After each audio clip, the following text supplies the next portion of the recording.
The arrival. The city was waking slowly under the gray morning sky, its tall towers half hidden in mist, the sidewalks still damp from the night's rain. In a small apartment on the edge of Brooklyn, Destiny Johnson tied her worn sneakers, pulled her faded coat tighter around her shoulders, and whispered a prayer she had said every morning since her father died. "For my mother, for my brother, I must not give up." She was only 23, but her eyes carried years of weight. She had always believed life could be bent through hard work and persistence, but the truth was that life had bent her instead, pushing her into corners where survival left no space for dreams. College had slipped from her hands like sand through fingers. Her mother's illness, the debt that multiplied like a storm, and the hungry look in her younger brother's eyes had left her with no choice but to keep working, one job after another, always tired, always behind. That morning, though, something was different. In her tote bag lay a slip of paper given by her elderly neighbor, Mrs. Ruth, who had quietly looked after her family like an angel in disguise. On the paper was an address on the Upper West Side, a world Destiny had only glimpsed on television screens and in glossy magazines she used to borrow from subway stations. Mrs. Ruth had said a wealthy family needed a live-in maid, someone to cook, clean, and watch over their son. The pay was more than Destiny had ever made in her life. It meant her brother could continue school. It meant medicine for her mother would no longer come at the cost of skipped meals. But there was also fear inside her chest. She knew she would be stepping into a world where people might see her as nothing more than a servant, someone invisible, someone disposable. And yet, she had no choice. Poverty had a way of pressing people into places they would never otherwise go. The subway ride was long, crowded with workers in suits, women in heels, and children with backpacks bigger than their small bodies. Destiny pressed her forehead to the cool glass of the window and watched as her neighborhood of cracked sidewalks and graffiti walls gave way to streets lined with boutiques and coffee shops where even a muffin cost more than her daily wage. By the time she climbed the stairs out of the station, she was in another world entirely. The Upper West Side glowed with wealth. Wide streets were lined with brownstone mansions. Luxury cars rolled silently by, and doormen in crisp uniforms tipped their hats at the passing residents. Her heart thumped harder as she approached the building. It was tall, made of pale stone with towering glass windows and a carved archway that seemed designed to remind everyone entering of their own smallness. The doorman gave her a curious glance, but opened the door after she nervously mentioned the Blake residence. The lobby stunned her. A chandelier hung like a frozen waterfall of crystal. The floor gleamed as though it had been polished 100 times already that morning, and soft classical music played through hidden speakers. Destiny adjusted the strap of her tote, acutely aware of how out of place she looked. Her coat was worn at the elbows, her shoes scuffed, and her hair tied back in a simple bun. She caught her reflection in the glass wall, skinny, tired, yet determined. "You can do this," she whispered to herself. The elevator doors slid open with a hushed chime, carrying her to the top floor where the penthouse waited. When she stepped into the corridor, she felt her breath falter. The hallway stretched wide, lined with gold-framed paintings and heavy mahogany doors carved with swirling patterns. Each step of her sneakers echoed like an intruder's announcement. Finally, she reached the largest door at the end of the hall. She raised her hand, knocked gently, and felt her heart race. The door opened to reveal an older woman with silver hair cut neatly at her chin, dressed in elegant gray attire. Her sharp blue eyes softened when they landed on Destiny. "You must be Destiny Johnson," she said warmly. "Come in, child. I am Mrs. Lorraine, the housekeeper here. Mr. Blake is expecting you later, but first I will show you around." Destiny stepped inside and was immediately engulfed in silence that felt heavier than any she had known. The foyer was vast, with ceilings so high she had to tilt her head back to see the crown molding. A velvet runner stretched across the marble floor, and orchids stood in white pots so pristine it seemed no dust had ever dared touch them. The space was beautiful, yes, but also cold, like a museum, where every object was too perfect, too distant, stripped of life's warmth. Mrs. Lorraine led her through the living room, where tall windows opened onto the city skyline. No family photos adorned the walls. No laughter echoed in the corners. It was a house filled with silence and rules. Destiny's steps grew more careful, almost afraid she might disturb something. As they reached the staircase, Mrs. Lorraine lowered her voice. "There is someone you must meet before you decide if this job is truly for you." Young Ethan Blake, the son of the master of this house. His life changed last year when his mother passed away. Since then he has not spoken much, and he has never walked on his own. Doctors say his body is weak, his spirit weaker still. Mr. Blake believes no one can help him, but I— She paused, her eyes glimmering with something unspoken. "I believe every soul waits for the right person to reach them." Destiny swallowed hard. She had not expected this. She thought she would only clean and cook, not become a lifeline for a child lost in shadows. But before she could answer, Mrs. Lorraine pushed open a door at the top of the stairs. The room was softly lit, filled with toys that looked untouched, books neatly arranged on shelves, and a large bed near the window. In the corner sat a wheelchair, and in it a boy no older than 9.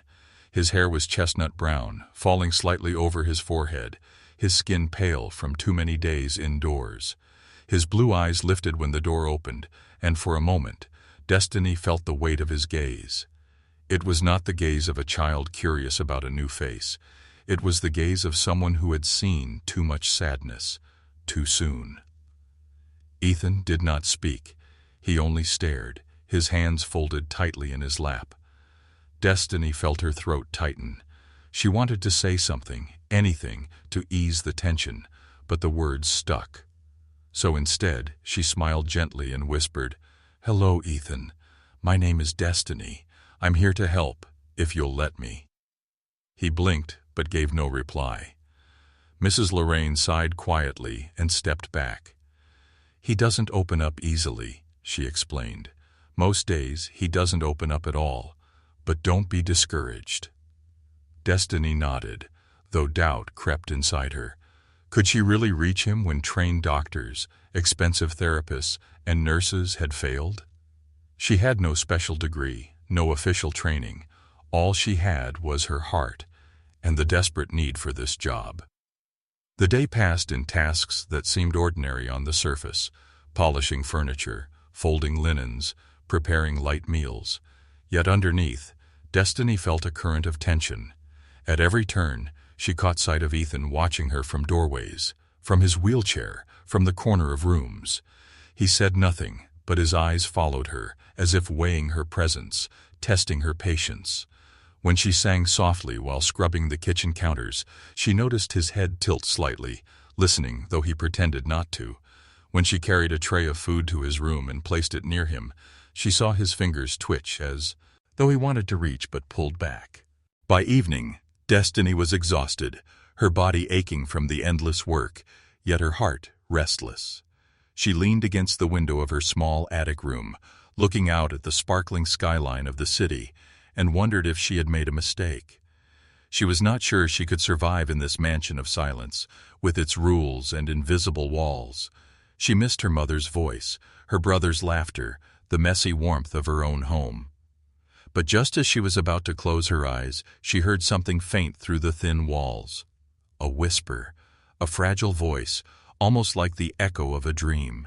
She froze, listening harder. The voice came from Ethan's room.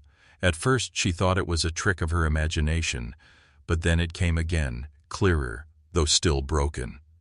One single word. "Please." Destiny's breath caught in her throat. Ethan had spoken. A boy who never talked, who never walked, had whispered the very first word in her presence. Her hands trembled as she pressed them against her chest, realizing in that moment that she was standing at the threshold of something extraordinary. She did not know what tomorrow would bring, or how much she would need to sacrifice, but she knew one thing for certain: her life, and Ethan's, would never again be the same.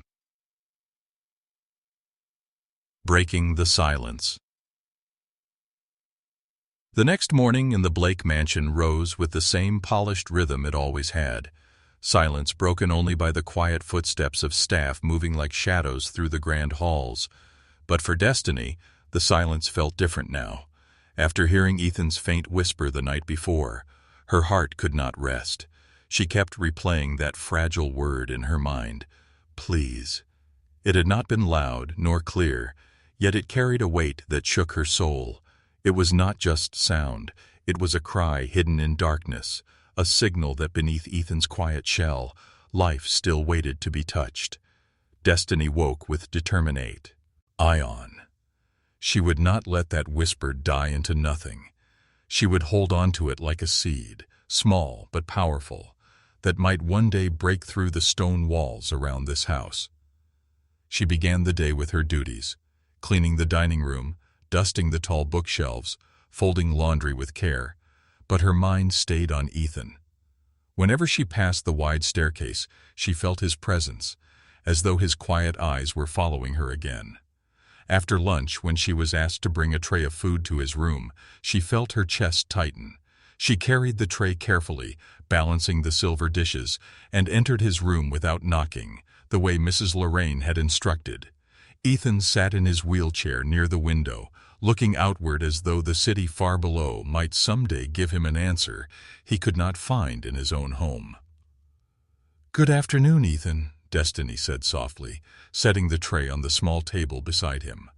The boy did not look at her directly, but she noticed his fingers twitch again, the way they had the day before.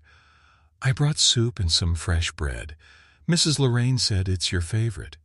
She tried to smile, her voice warm and gentle. He gave no reply. For a moment, Destiny considered leaving, as the other staff must have done countless times, placing the tray and vanishing like ghosts. But she could not. Instead, she pulled a small chair from the corner and sat across from him. She folded her hands in her lap and simply said, "I know you can hear me, Ethan. I don't need you to talk right away. I just want to keep you company." There was still no answer, only the steady blink of his blue eyes. Yet Destiny felt something. An invisible thread stretched between them, fragile but real. She began to talk about her own day, about how she had once tripped carrying too many plates at a cafe job, about how her little brother teased her for singing in the kitchen, about how the subway was always too crowded in the mornings. Her words were not polished, not planned, but they filled the silence with something warmer than emptiness. She even hummed softly as she spoke, the same tune her mother used to sing when washing dishes. And though Ethan never spoke, Destiny saw his lips part slightly, as though he wanted to say something but could not. His eyes flickered from her face to the floor, then to the tray of food. She noticed his small hand shift closer to the spoon. Without a word, she gently placed the spoon in his fingers. His grip was shaky, his wrist thin, but slowly he raised it toward the bowl. His movements were clumsy, a drop of soup spilling on the table, yet he brought the spoon to his lips and sipped. Destiny's chest filled with quiet triumph. "That's it, Ethan," she whispered, though her voice trembled with emotion. "You're stronger than you think." From that moment, a new pattern began. Every day, Destiny made time to sit with Ethan, even when chores threatened to overwhelm her. She told him stories about her neighborhood, about her mother who once baked sweet bread that filled their tiny apartment with joy, about her brother who dreamed of playing basketball. Ethan never replied, but his eyes began to follow her more closely, his head tilting slightly when she laughed, his lips twitching as though he was caught between silence and words. One afternoon, Destiny brought a small treasure from her bag, a worn children's book with pages yellowed from age. It was the only book she had saved. From her childhood, the one her father used to read aloud to her at night before he passed away. She placed it on the table between them. "This was my favorite," she said softly. "Would you like me to read to you?" Ethan's eyes shifted to the book, then to her, and though he said nothing, she felt his silent yes. She opened the first page and began to read, her voice gentle but steady. The room seemed to change as she spoke. The sterile walls softened, the cold air warmed, And for the first time, Ethan leaned forward ever so slightly, listening. She could see it in the way his chest rose more quickly, in the way his eyes clung to her face. Halfway through the story, she paused and asked, "Do you like it, Ethan?" For a moment, she thought the silence would return. But then, so faint she almost missed it, he nodded. Just once, a small dip of his chin. Her heart skipped. It was the first sign of his voice, not through sound, but through gesture. She pressed her lips together to hide the tears threatening to spill. "I'll read to you every day then," she whispered, her voice thick. But not everyone in the house welcomed these small changes. That evening, while Destiny cleared the dining table, Richard Blake, Ethan's father, entered the room.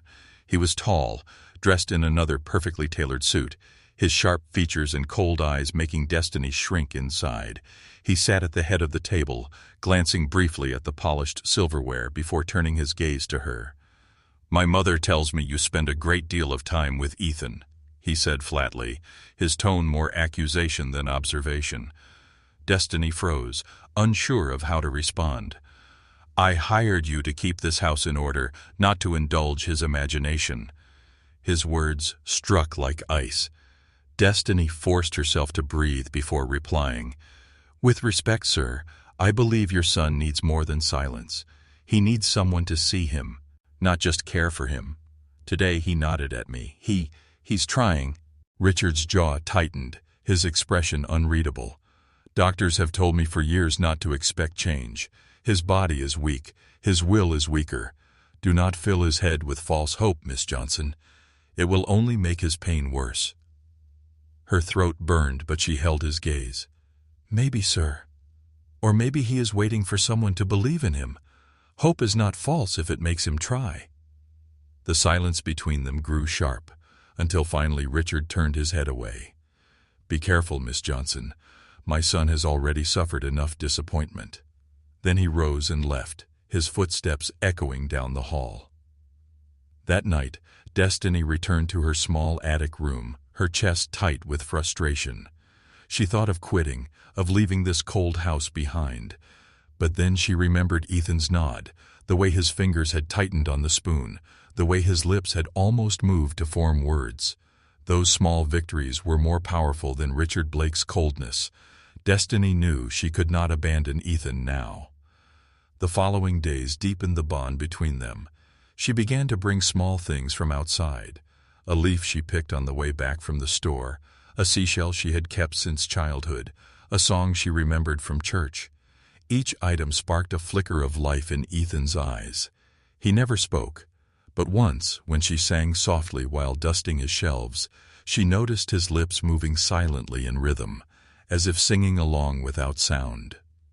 One rainy afternoon, as thunder rolled outside and rain streaked the glass windows, Ethan surprised her. She had been reading another story aloud, her voice nearly drowned by the storm, when she noticed him gripping the arms of his wheelchair more tightly. His jaw clenched, his chest rising with effort. Slowly, painfully, he pushed himself upward, his knees trembling. For one brief second, no more than a heartbeat, he stood. His thin legs quivered, his arms stretched for balance, and then he collapsed back into the chair, gasping for breath. Destiny's hands flew to her mouth, her eyes wide. "Ethan," she whispered, rushing to his side. His face was pale, sweat shining on his forehead, but his eyes burned with something she had never seen before: determination. He looked at her, lips trembling, and this time the sound came clearer, though still broken, still fragile.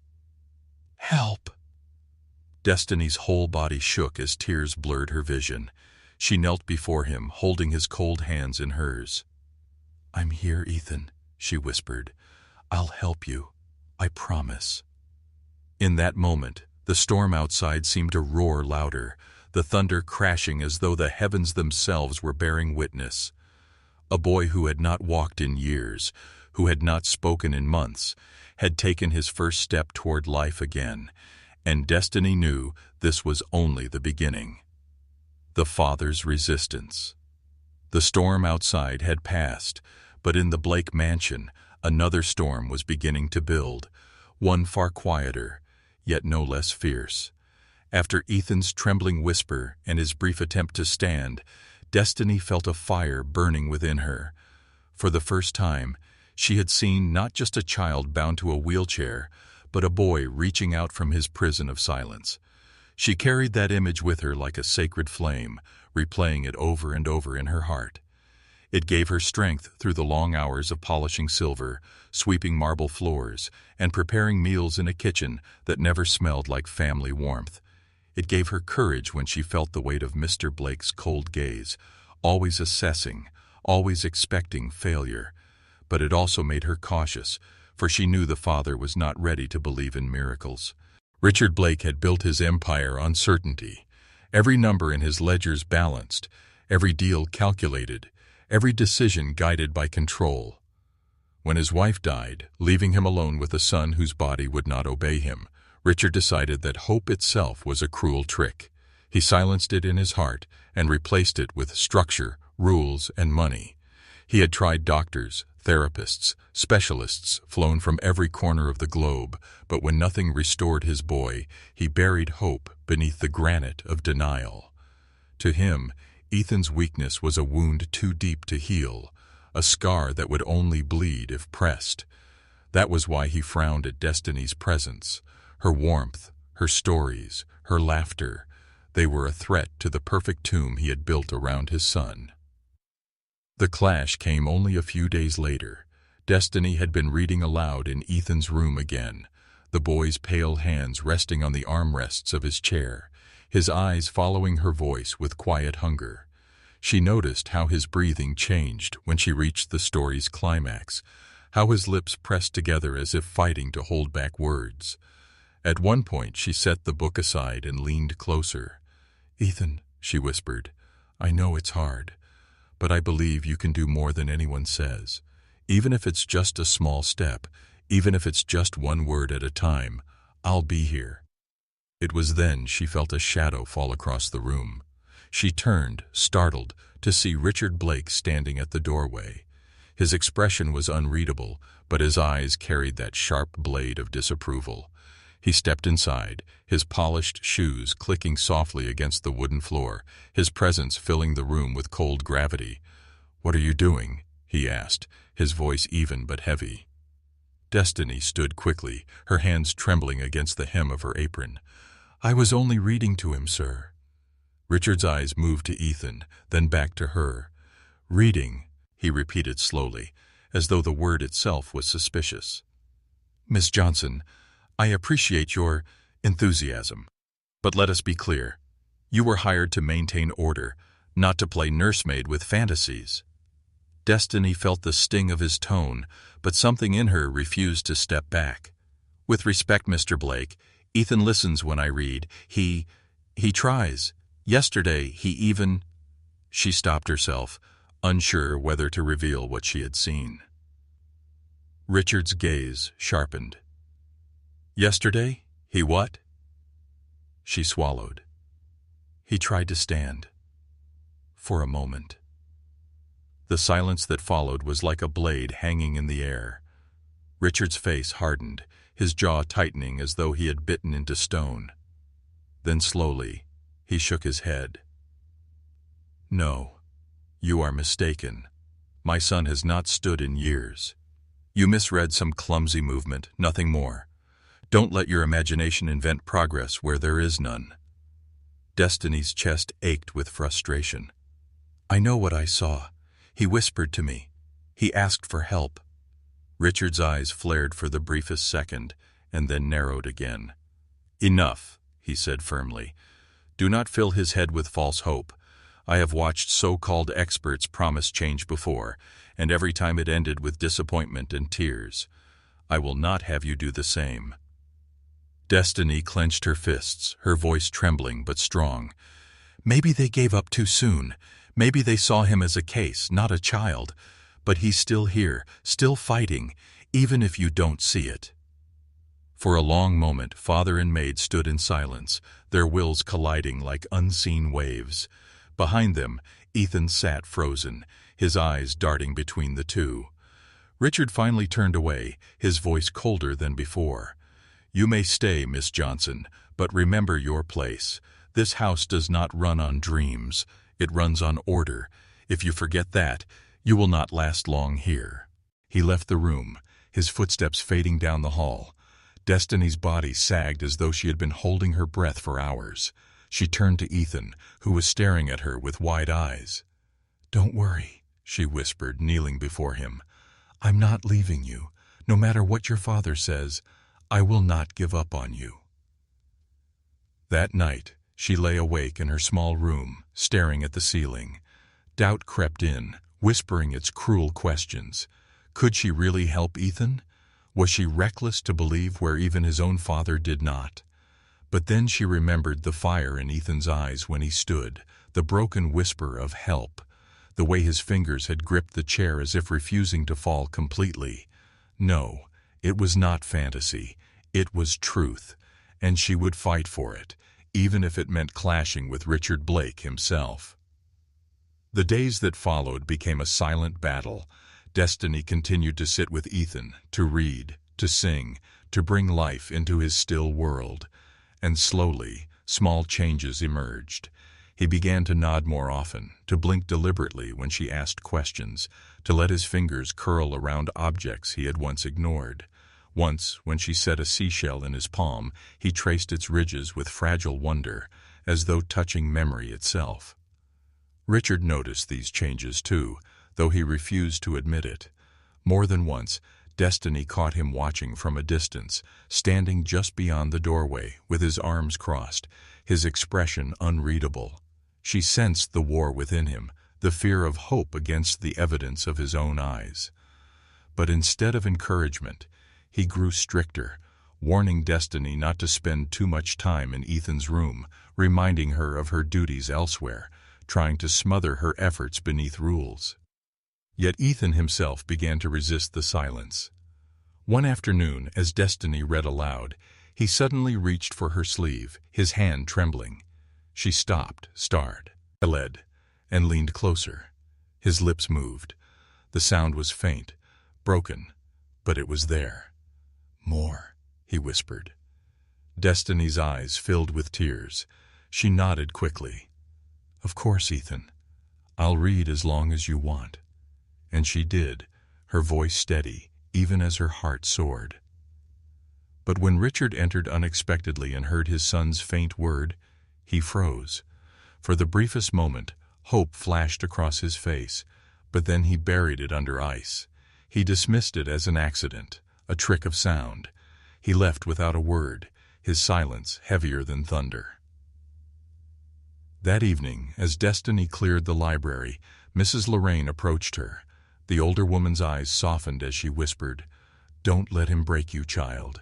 Mr. Blake is not cruel by nature, only afraid. He lost his wife, and in his heart he lost his son the same day. He believes hope is weakness, but I see what you are doing, and I believe you may succeed where others failed." Destiny nodded, her throat tight. She felt both fear and strength in equal measure. Fear that Richard might end her work, strength that Ethan was beginning to awaken. She whispered to herself, "I must not stop now, not when he's so close." That night, as rain tapped against the windows once again, Ethan surprised her once more. She found him sitting upright in his chair, his hands gripping the armrests, his eyes blazing with quiet determination. When she entered, he looked at her and spoke, clearer than before, though still fragile. "Don't go." Destiny froze, her heart pounding. She rushed to his side, kneeling before him. "I'm not going anywhere, Ethan," she said fiercely. "I promise." But she knew in her soul that forces in the house and the stubborn resistance of his father would soon test that promise, the first steps. The mansion prepared itself for an unusual evening.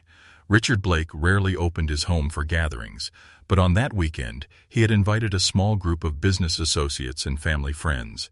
The penthouse was to be a stage of polished perfection, where every crystal glass gleamed, every marble surface reflected light, and every guest would leave reminded of the Blake family's wealth and control. To Richard, appearances were everything. He demanded that the staff work twice as hard that day, polishing, arranging, and ensuring that not even a stray wrinkle could mar the scene. For Destiny, the day felt like a trial. She had worked since dawn, her hands red from scrubbing, her back aching from lifting heavy trays. But it was not the guests or the endless chores that consumed her thoughts. It was Ethan. He had spoken more clearly in recent days, whispering short words, nodding to questions, and once even forming a broken sentence, "I want, try." That single attempt had shaken her more than any thunderstorm. His spirit was pushing forward, clawing through the silence and weakness that had caged him. She knew he was close to something extraordinary, yet she also knew Richard wanted the boy hidden away, protected from embarrassment, sealed behind the polished doors of his room. By late afternoon, the guests began to arrive. Men in tailored suits and women in glittering dresses stepped into the penthouse, their laughter echoing beneath the crystal chandeliers. Waiters moved smoothly with trays of champagne, and the sound of a live string quartet floated softly through the halls. Destiny worked quietly among them, setting dishes, replenishing glasses, carrying herself with the humility expected of her role. But her heart beat faster each time she thought of Ethan upstairs, alone, listening to the faint hum of life he was not allowed to join. And then it happened. Why? Delivering a tray of hors d'oeuvres to the main room, Destiny glanced toward the staircase and froze. There, at the top of the steps, was Ethan. He was gripping the railing with trembling hands, his body swaying, his face pale with determination. The boy who had not been seen by guests in years was standing before them, trying to descend on his own.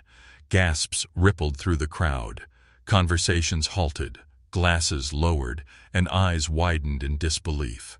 Richard, who had been speaking to a group of investors near the fireplace, turned sharply. For a moment his face revealed pure shock, his guarded mask slipping away. "Ethan!" he barked, striding toward the staircase.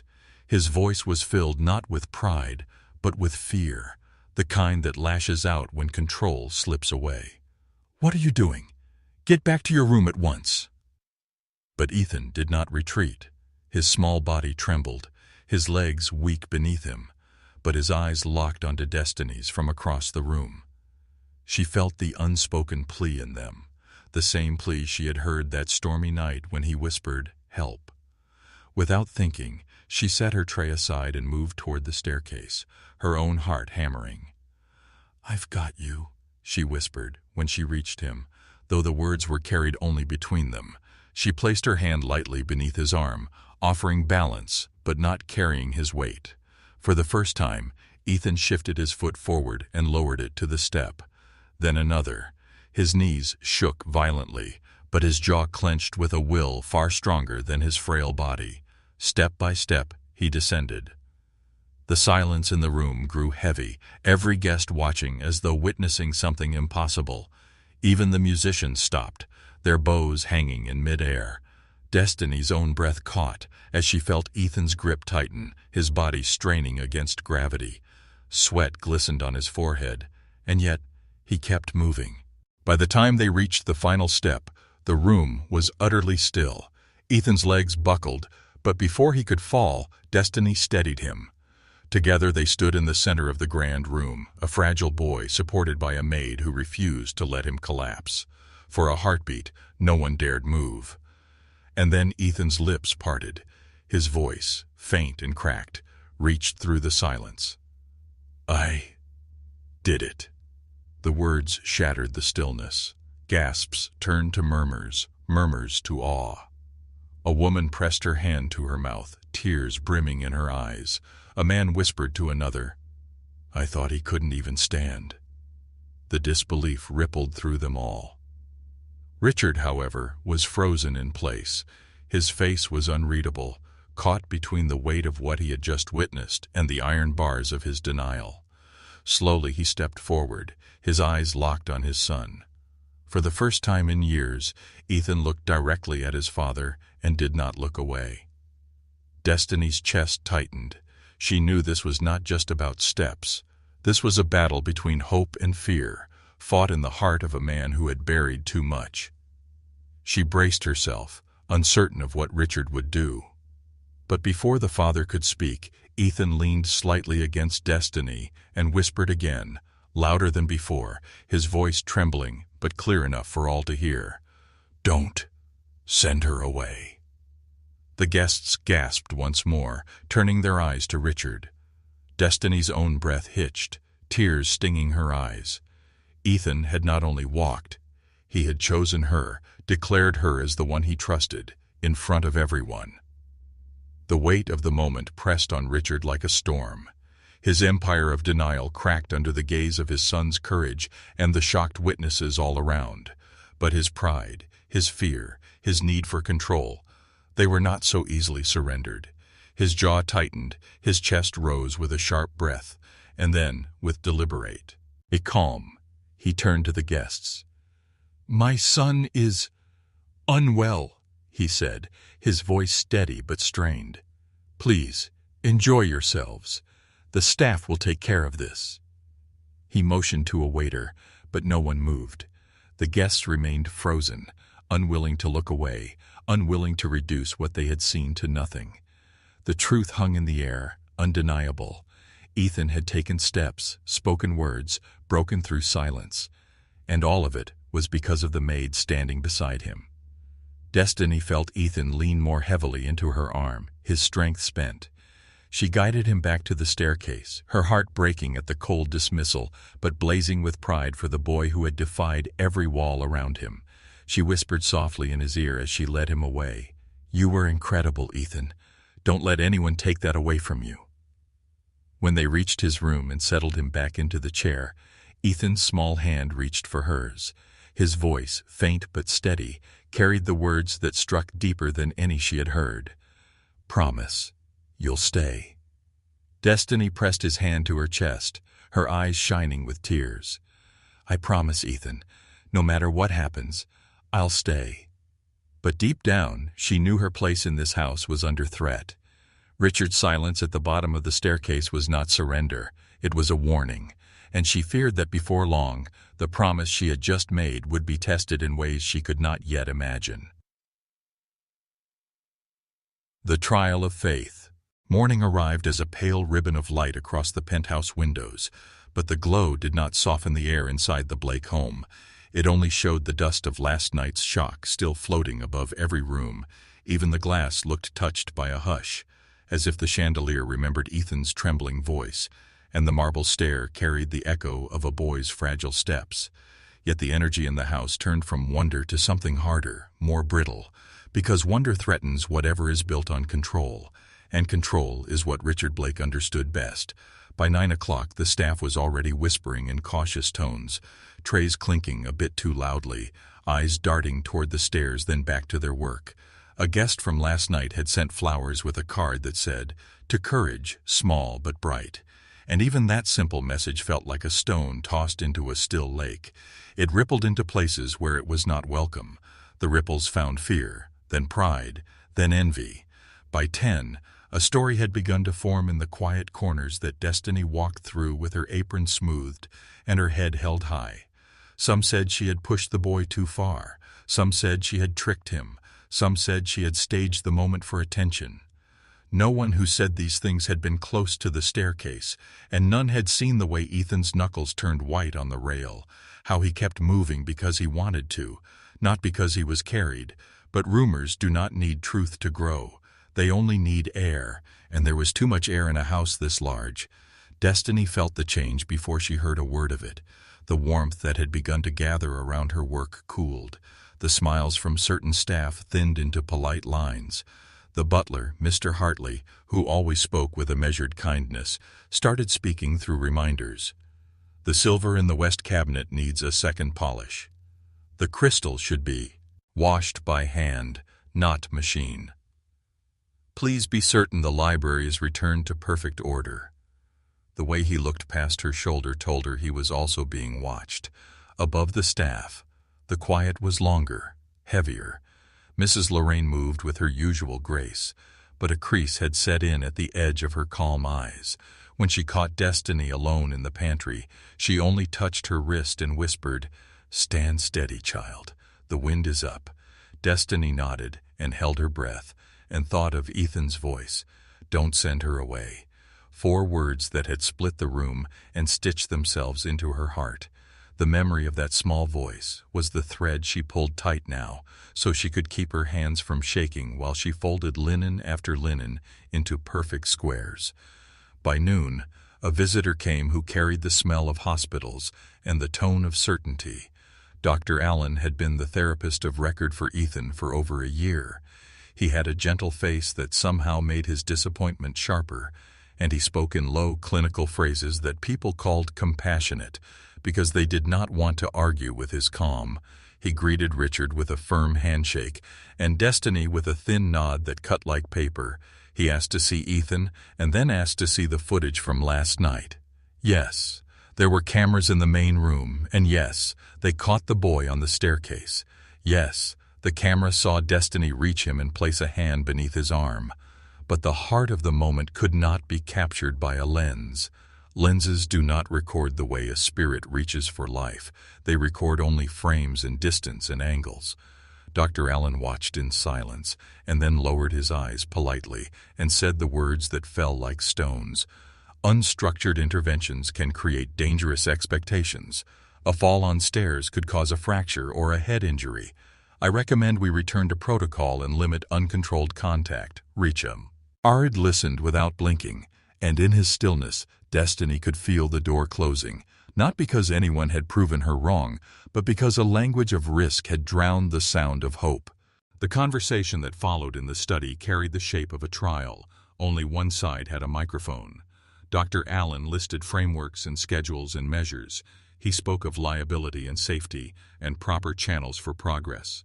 He said he had seen miracle moments before, followed by setbacks that cost families dearly. He did not accuse Destiny of harm. He never raised his voice. He simply drew a box around what counted as acceptable effort, and Destiny did not sit in that box. She stood at the threshold, pleading only with the weight of what she had seen. The boy standing, the boy whispering, the boy wanting. Richard kept his jaw set and his gaze cool. He asked one question at the end that told everyone which way the decision was going to fall. "If I remove her influence now, will my son's distress subside?" And the doctor answered with the kind of careful language that allows a man to do what he already wants to do. In time, with structure, he will return to baseline. Baseline is such a quiet word for a life that has stopped growing. It was Mrs. Lorraine who told Destiny first, not because she wanted to, but because if kindness cannot stop a storm, it can at least offer a steady hand as the wind takes what it wants. She found Destiny in the upstairs linen room and closed the door behind them and said, "Mr. Blake has decided to end your employment. He asked me to say it gently, though the words cannot be gentle. He believes it is for Ethan's safety." Destiny took the words like a person takes a wave to the chest. The air left her, then returned in a ragged rush. She did not cry. Tears would have been easier than the weight she felt, because weight makes you stand still and listen to the truth you fear. She asked only one question. "Does Ethan know?" Mrs. Lorraine's eyes brimmed. "Not yet, but he will. He will feel it in the air by nightfall if no one speaks it, Pew. Lane, I will tell him you care, and I will tell him you did not choose to go." Destiny pressed her hands flat to the folded linens, steadied herself, and whispered, "I made him a promise." And the older woman, who knew how promises work, nodded and said, "Sometimes a promise is kept from outside the door." Packing did not take long, because people who send their money to save them do not send their belongings to keep them company. Destiny folded her few shirts into the tote that had carried her first lunch to this new world. She placed inside it the children's book she had read to Ethan and the small seashell he had traced with his finger. She thought of leaving the shell, but then she thought of being asked later why she had kept nothing of the life she had seen begin again. So she held it, not to take something from him, but to keep a signal of him lit in her pocket. In the hallway, she met Richard. He did not look cruel. He looked exhausted, which is sometimes what pride looks like when it is asked to bend. They stood a few feet apart and spoke with quiet, heavy voices. He said, "Thank you for your work," as if he were signing a receipt. She said, "Your son asked me to stay," and watched the words tug at the place where his armor met his skin. He replied, "He needs calm, not confusion." She replied, "He needs hope, not walls." It was the only time their eyes met without flinching, and that is how they parted, the truth hanging between them like a bridge neither dared cross. News does not pass through mansions the way it passes through small apartments. In a mansion, news moves along carpet, soft and contained, but children do not wait for official channels. Ethan felt the change before a single adult stepped into his room to speak of transitions. He felt it the way animals feel weather. The air altered, the sounds changed. The footsteps that came to his doorway had lost the light rhythm he knew. When Mrs. Lorraine entered at dusk and sat at his bedside, he was already gripping the armrests of his chair, his breath quick and shallow. She told him gently. She did not use the word fired. She used the word leaving. And then she used the words, not her choice. Ethan shook his head, the movement small but sharp. "No," he said, the syllable thin as paper. "No." She took his hand, her voice breaking. "I know, child, I know." He looked past her to the door, his eyes searching for a shape he trusted. The shape did not appear inside his chest, something he had only just begun to build. A ladder of tiny rungs, one for please, one for help, one for "I did it," began to tremble. That evening, the house settled into its evening schedule. Dinner was served. The crystal was put away. The doors were locked against a city that glittered outside without knowing what had been lost on a high floor. Around 9, a sound called down the hallway. It was the scrape of a chair and then the soft thud of a body catching itself. Mrs. Lorraine hurried to Ethan's room and found him at the edge of the bed, his hands on the mattress, his feet planted uncertainly. He was trying to stand, not carefully, not with the measured breath destiny had taught him, but with the blind urgency of a heart trying to catch something that is being taken away. She moved to him and steadied him. "Not like this," she whispered. "Not alone." He shook his head again, words failing him, tears startling his pale cheeks as if his face did not recognize the sensation.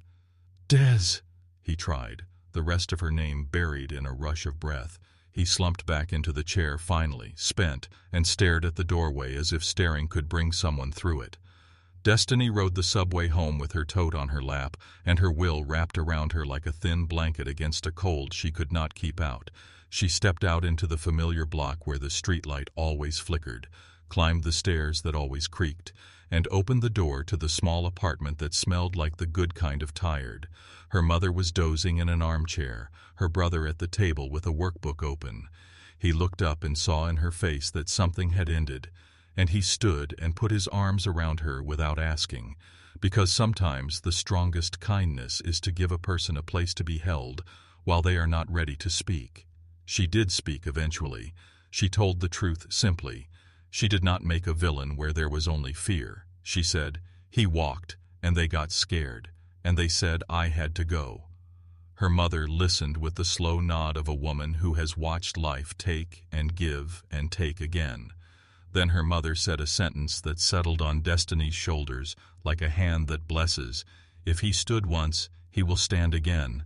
Our part is to keep believing where the rich have forgotten how." The next days were a lesson in breathing through ache. Destiny found a temporary shift at a neighborhood bakery. She stood at dawn with flour in the lines of her palm and made dough rise while she prayed that a small boy's spirit would not fall. She did not call the mansion. She would not go to the building and wait at the curb. She would not make a scene that could be used against the very hope she was trying to protect. But she did write a letter, and she placed it in an envelope she could not address, because no one would accept a letter from a former maid at the front desk. So she put the letter into another letter and wrote Mrs. Lorraine's name and the old housekeeper, who had kept half of New York's secrets without ever looking like she was keeping anything, found a way to put Destiny's page into the drawer by Ethan's bed. In the letter, Destiny did not say, "I am coming back," she said. "I am still with you when you practice your breaths, when you count to 4, when you lift one knee and then the other. I am still with you when you feel scared, and when you see the shell, remember what it means. The sea never stops. It returns and returns. So will I, in the way I am allowed. The next afternoon, Ethan opened the drawer and found the envelope and laid it in his lap and traced the letters of her name, the way he once traced the ridges of the shell. Richard kept the house very quiet, as if reducing decibels could reduce emotion. He instructed the staff to return to protocol, therapy at 9 and 3, structured play at 10 and 4, meals measured, screen time removed. He told himself this was best, that a fever breaks when the room is kept cool, but in the evenings he would pass Ethan's door and hear not anger, not tantrums, not wild resistance. He would hear nothing at all.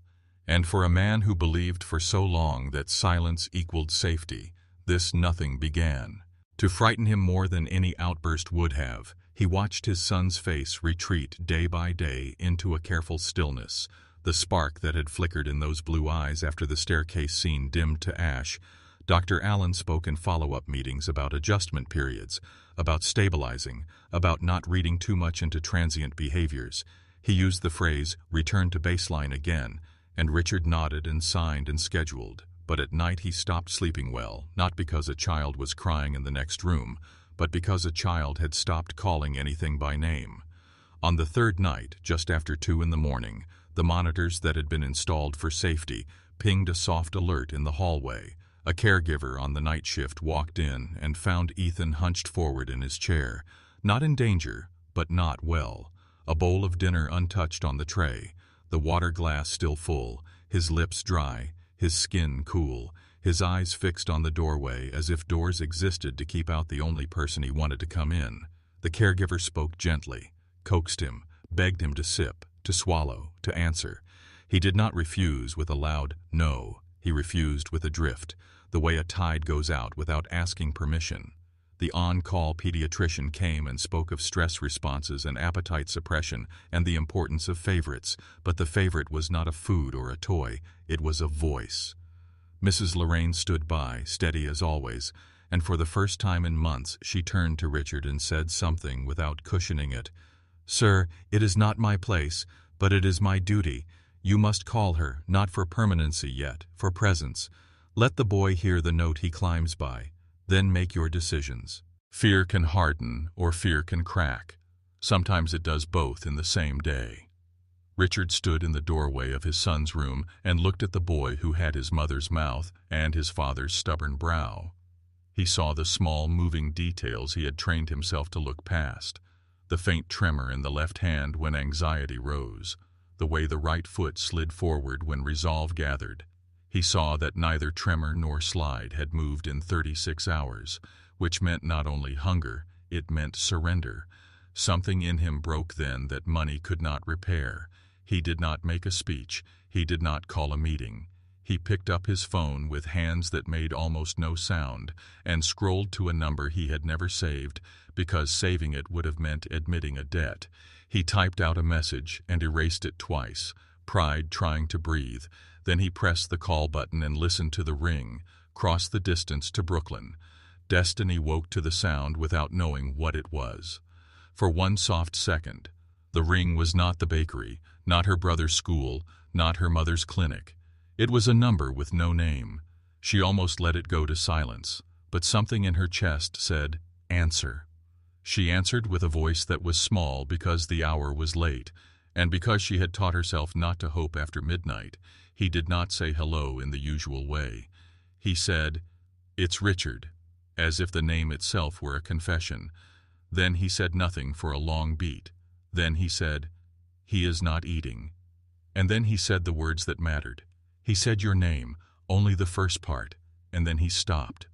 She sat up in bed at once, the dark room around her falling away from the edges as attention sharpened. She asked no questions of blame or permission or dignity. She asked what a person asks when the person they love needs them. She said, "Put me on speaker, hold the phone near him, let me talk." He hesitated a fraction of a second, and in that small pause she heard the size of his fear and the weight of his apology. Then the line clicked, and the hush of a bigger room came through. She could hear a careful breath. She said his name the way she said it on bright mornings. Ethan, not a plea, a welcome, and the line changed shape, the air in it softened. She spoke for 3 minutes, nothing dramatic, nothing that would make a movie scene, she said. In through the nose for 4, hold, out through the mouth for 4. You are safe, you are loved, you are not alone, I am with you. Lift your hand and touch the shell, feel the ridges, count them, listen to the sea inside it, that is your breath. Now a sip of water, small, another, small, good, again. We are here. The caregiver in the room later told Mrs. Lorraine that she watched a pulse come back under a boy's skin. Not a miracle, a return, which is in some ways a deeper miracle. Richard ended the call with a thank you that was shaped like a question. He stood at the window of his study until the city turned from black to gray. He did not think about deals. He did not think about protocols. He thought about the night his wife had leaned over Ethan's crib and said, "Hope is a muscle. You have to use it gently every day or it stiffens." He realized he had let his hope turn to stone, and then called the stone wisdom. He realized stone does not hold a child. He realized a maid from Brooklyn had carried more of his son's future in her palm than all the specialists he had paid. The realization humbles a man, or it breaks him. He decided not to wait to discover which one it would do to him if he kept standing still. That afternoon he asked for the office car to be made ready, not the driver. He would drive himself. The staff looked at one another as if the furniture had spoken. He put on no tie. This too made a whisper among those who noticed such things.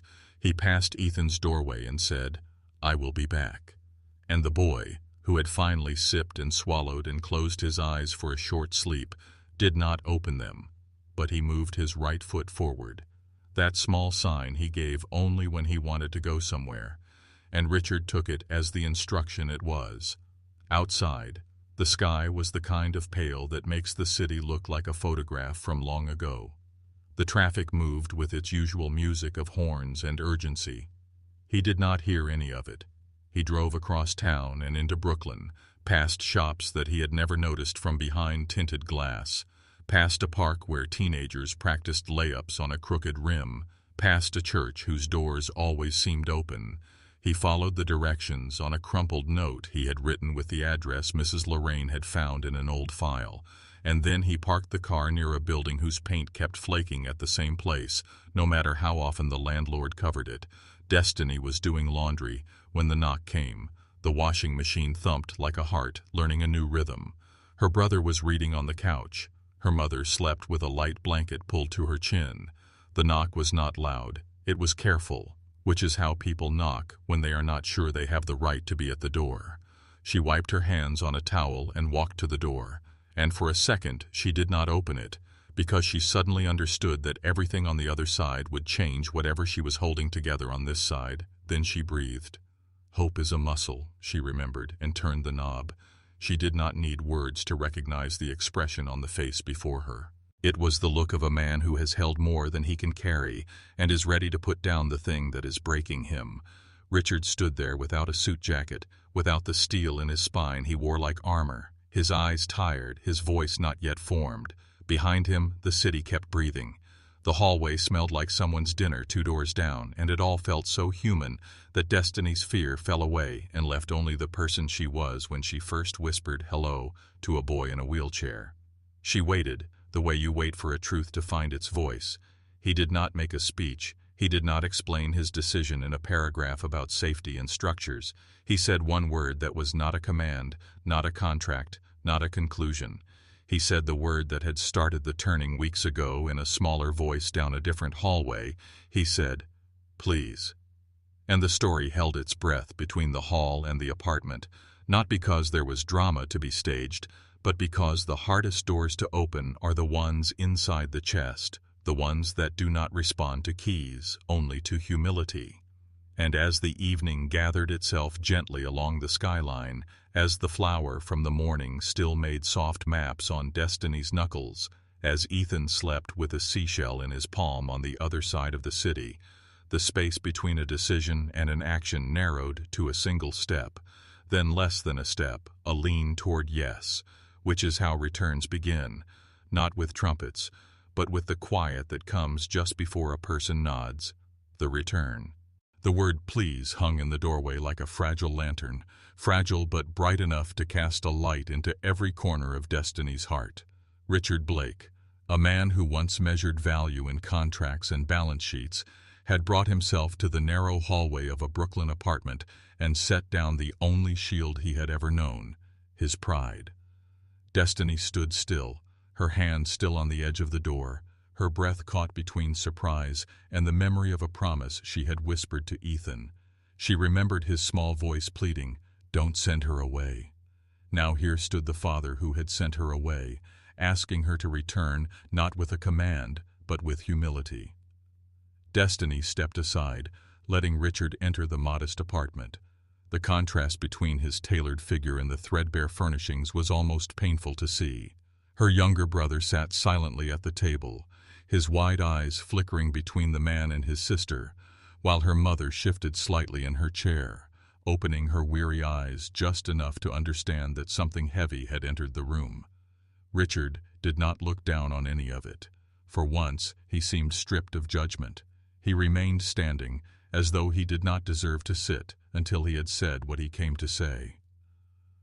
"I was wrong," he began, his voice low, measured, but stripped of its usual cold certainty. "I thought control could protect my son. I thought denying him hope would protect him from pain. But I see now that I only built him another prison. Since you left, he has refused food. He whispers your name, though his strength is fading. And last night," his voice cracked for the first time. He clenched his jaw, forcing himself steady, but Destiny saw the tremor in his hands. "Last night, I thought I might lose him for good." Destiny listened in silence, her heart pounding. She remembered the night she first entered the mansion, how cold and desuffocating it felt, how Ethan had seemed swallowed by silence. And she remembered the change, the spark of life that had flickered as he began to nod, to whisper, to stand. She could not deny the swell of anger still inside her, that Richard's fear had pushed her out, that his pride had nearly broken the fragile progress Ethan had made. But she also saw in him now the same vulnerability she had seen in Ethan's eyes, the desperate need to believe in something beyond despair. "I promised your son I would stay," Destiny said quietly, her words steady though her chest felt heavy. "And when I had to leave, it broke me as much as it broke him. But if I return, I cannot go back to silence and rules. He needs more than structure. He needs his father to believe with him, not against him." Richard lowered his head. "Then I will learn. Teach me if you must. Just don't let him fade. He is all I have left." It was not an easy yes that formed in Destiny's heart. It was a yes born of struggle, of sacrifice, of remembering why she had stepped into that mansion in the first place, for her family, for survival, but also for something she hadn't known she carried, the ability to spark hope in a boy no one else believed in. She nodded slowly. "I will return, but on one condition. You will stand with him too, not just watch from the shadows. He needs his father's courage as much as mine." Richard agreed without hesitation, and that was how, for the first time, he left the mansion not as the master who controlled its order, but as the father willing to admit his failure and ask for help. When Destiny returned to the penthouse later that evening, the air shifted the moment she crossed the threshold. The staff, who had whispered of her removal and watched her departure, now looked on with stunned eyes as she walked back inside, her tote still slung over her shoulder, her chin lifted, with quiet dignity. Some avoided her gaze, others offered the faintest nods, but she did not stop to absorb their reactions. She went straight to Ethan's room. The boy was sitting in his chair near the window, his small body weakened from the days of refusal, his skin pale, his lips dry. But when the door opened and he saw her, his eyes widened, and for the first time in days they lit with something alive. His mouth moved, his voice barely above a whisper, but the word reached her clearly: Destiny. Her knees nearly buckled, but she forced herself to cross the room calmly, kneeling before him. taking his hands gently in hers. "I told you I'd stay," she whispered, tears finally spilling down her cheeks. "I am here, Ethan, and I will not leave you again." Ethan's hand tightened around hers, weak but certain. His chest rose and fell with a new rhythm, as though his body itself had been waiting for this return. She reached for the glass of water on the table, lifted it to his lips, and he drank. The smallest sip felt like victory. Behind her, Richard stood in the doorway, silent but watching. For the first time, his eyes held no skepticism, only awe. He had seen wealth move mountains, but he was watching love move his son. The days that followed were unlike anything the Blake mansion had ever known. Gone was the rigid silence that once filled the halls. Destiny introduced laughter, music, and warmth into Ethan's daily life again. And this time Richard did not resist. He joined. At first awkwardly, as though learning a language he had never spoken, but slowly he began to change. He read to his son in the evenings, his deep voice carrying the stories that once came only from Destiny. He sat beside Ethan during therapy, no longer as a distant observer, but as a father willing to try. He asked Destiny questions, simple, humble questions, about how to encourage, how to listen, how to wait without forcing. And Ethan responded. His appetite returned, his words grew steadier, and his body grew stronger. Each day he practiced standing. First for seconds, then for longer. Destiny on one side, and Richard on the other. Each day he whispered more, strung together more words, tried harder. For the first time, the boy who had once been hidden away was no longer living in a cage of silence. But the true test had not yet come. Destiny knew that progress inside the quiet walls of the mansion was not enough. Ethan needed to show himself to the world, not for glory, but to reclaim the part of him that had been stolen by fear. And soon, the chance would arrive. One evening, Richard entered Destiny's small attic room where she often stayed to rest between her duties.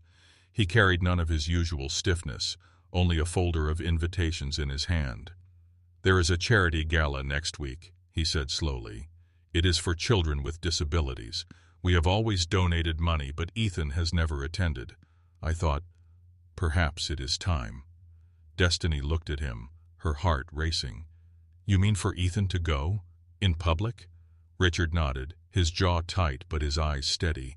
"If he can take even a few steps there, if he can speak even a word, it will not just be his victory, it will be his freedom, and I want him to know that I am proud, no matter how small the steps may be." Destiny felt tears rise again, but this time they were tears of hope, not despair. She realized then that Richard Blake had changed more than she thought possible, and she realized too that Ethan's journey, which began with a whisper in the night, was leading to something larger than the mansion itself. The unbelievable moment. The week leading to the gala unfolded with a tension that felt like a string drawn taut across the entire Blake mansion. Everyone who lived or worked within those polished walls sensed that something monumental was coming.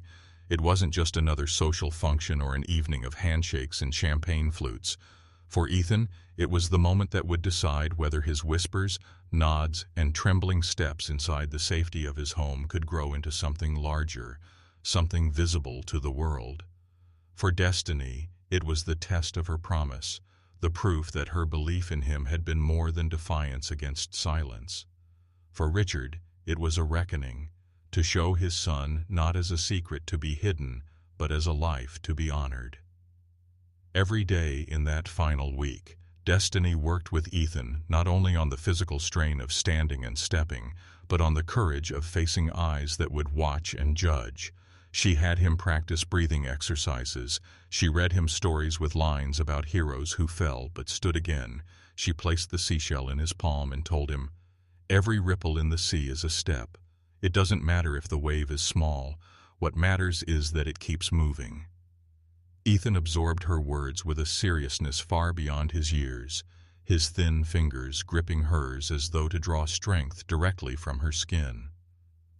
Richard, to his credit, did not retreat. He entered the training quietly each day, at first standing in the corner, then kneeling beside his son, offering his arm not as an order, but as support. For the first time, Ethan looked at his father without flinching, and Richard met his eyes without shame. Their bond, though raw, began to stitch itself back together. It was not repaired in speeches, but in the quiet act of showing up. The evening of the gala arrived with the kind of elegance that only New York's wealthiest circles could stage, the ballroom shimmer. Under cascading chandeliers, the air fragrant with roses and polished wood. Cameras lined the edges of the space, reporters eager to capture images of generosity, prestige, and influence. For Destiny, stepping into that glittering world felt surreal. She wore a simple dress that Lorraine had insisted she borrow, her hair brushed and pinned, her eyes steady. She did not feel like a maid tonight. She felt like a guardian. Ethan arrived in his chair, dressed in a crisp suit that seemed to swallow his fragile frame, but highlighted the sharp determination in his eyes. The room hushed when he entered, not because of his wealth, but because whispers of his condition had long circulated. Few had ever seen him. Many believed him incapable of more than silence. Yet here he was, pushed forward by destiny and shadowed by his father, entering the world not as a hidden sorrow, but as a presence. The speeches began, charity leaders speaking of programs, philanthropists speaking of gifts, applause filling the room in polite waves. Destiny barely heard any of it. She watched Ethan, whose small hands tightened and loosened against the armrests, his eyes darting between her and his father. He was waiting. She knew it. He was measuring the moment. Finally, the MC's voice rang out. "We are honored tonight to be joined by Richard Blake and his son, Ethan." The spotlight fell on them. Richard rose, smoothing his jacket, and for a heartbeat, Destiny feared he might retreat into the polished armor of pride. But instead, he placed a hand on Ethan's shoulder and said clearly, "My son has something he wants to show you." The room fell into silence. Cameras turned. Hearts waited. Destiny's breath caught as Ethan gripped the armrests tighter. Slowly, trembling but determined, he pushed himself upward. Destiny was at his side instantly, her hand beneath his elbow, not to carry, but to steady. Richard moved to his other side, offering his arm, and between them, Ethan stood. Gasps rippled through the crowd, flashbulbs burst. Destiny's heart thundered as Ethan took one step, then another. His legs shook, his body wavered, but his will was fierce. Step by step, he crossed the small stage area, each movement a declaration that the cage had broken. By the time he reached the microphone at the center, the room was utterly silent, the kind of silence that listens to history. Ethan leaned forward, his hands gripping the edge of the podium, his breath unsteady. His voice came, faint but clear, carrying through the microphone with a power no weakness could erase. "I can walk, and I will not stop." The room erupted. Applause thundered like waves against the walls, people rising to their feet, some with tears streaming down their faces. Destiny herself could not hold back. She wept openly, one hand pressed against her chest, the other ready to steady Ethan if he faltered. Richard stood tall beside his son, his eyes wet, his hand on the boy's shoulder, not in control, but in pride. That night became more than a gala. It became a story the city whispered for weeks, the tale of a boy who defied silence and a maid who believed when no one else would. The newspapers wrote of Ethan Blake's first steps, but those who had been there spoke of something deeper, the sight of a father's face transformed, the sound of a child's fragile voice becoming unbreakable. In the car ride home, Ethan leaned his head against Destiny's shoulder, whispering through exhaustion, "I told you I could do it." Destiny kissed the top of his head, her tears falling onto his hair. "Yes, Ethan, you did it, and you'll do even more." Richard, sitting across from them, looked at Destiny with eyes that had shed the last of their coldness. "You saved my son," he said simply, "and you saved me." From that day, the mansion was never the same. Laughter returned to its halls, music flowed. Ted, where silence had once ruled, and Ethan practiced walking each morning, growing stronger, bolder, freer. Destiny was no longer spoken of as just the maid. She became family, the anchor that had carried them all through despair to hope. Richard treated her not as staff, but as the one who had shown him how to believe again. And Ethan, the boy who had once been hidden away, walked into his future with each step a symbol not only of his strength, but of the love that had lifted him. His story spread far beyond New York, inspiring families, teachers, and strangers alike, reminding them all of a truth. Destiny herself had carried through every hardship. Wealth and power may build walls, but only love and faith can break them open.